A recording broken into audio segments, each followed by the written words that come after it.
नमस्कार, book audio में आपका बहुत बहुत स्वागत है। और अभी आप सुन रहे हैं अशोक मानव की पुस्तक विश्व गुरु भारत, मेरे यानी ब्रिजेश के साथ। भाग 9, प्रभु तुम हो एक अगोचर। जब तक सांस तब तक आस।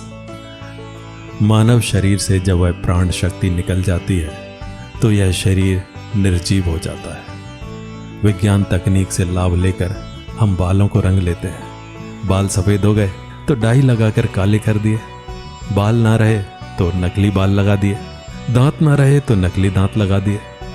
यह सब कुछ तो प्रबंध कर सकते हैं, किंतु प्राण शक्ति के ऊपर विज्ञान का कोई नियंत्रण नहीं हो पाया। मरे हुए मृत व्यक्ति को विज्ञान जीवित नहीं कर सका। विज्ञान इस शरीर से मरीज की हड्डी निकाल कर स्टील की हड्डी डाल सकता है, रक्त निकाल करके दूसरा रक्त डाल सकता है, पर प्राण निकलने पर दूसरे प्राण नहीं डाले जा सकते। विज्ञान उसके आगे पूरी तरह नतमस्तक हो जाता है। वहां पर कोई भी विज्ञान सफल नहीं हो सकता। बड़े बड़े डॉक्टर हाथ खड़े कर देते हैं कि अब कुछ नहीं हो सकता।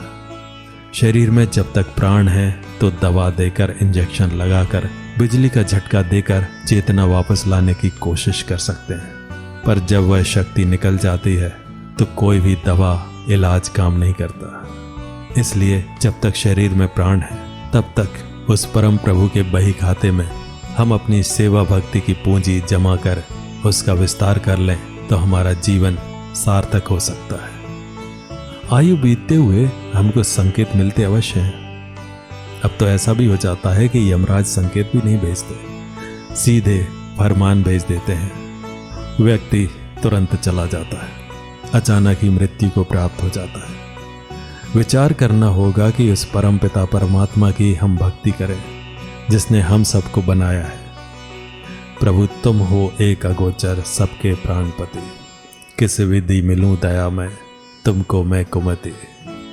वास्तव में प्रभु का जो अविनाशी नाम है उसे जानना होगा कि वह नाम क्या है, क्योंकि उसी नाम की कमाई साथ जाने वाली है।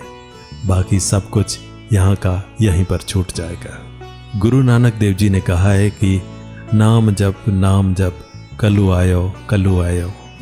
इसलिए अपने गंतव्य जहाँ जाना है वहाँ के लिए भी कुछ तैयारी प्रभु नाम की कमाई करनी होगी। वहाँ के लिए अपने साथ जो ले जाना है वह पुण्य कर्म करते हुए प्रभु के अविनाशी नाम को हृदय में जानकर उसकी शक्ति से ही हमारा आत्म कल्याण सुनिश्चित हो सकता है। नाम प्रभाव जान शिवनी को, कालकूट फल दीन अमी को। समुद्र मंथन से निकले हलाहल विष को शंकर जी ने पी लिया और वह नाम की शक्ति से अमृत हो गया। वह नाम ही चारों युगों के प्रभावकारी है और इस कलयुग में उसका विशेष प्रभाव है। चहुं युग चहुं श्रुति नाम प्रभाव, कली विशेष नहीं आन ओ पाऊ।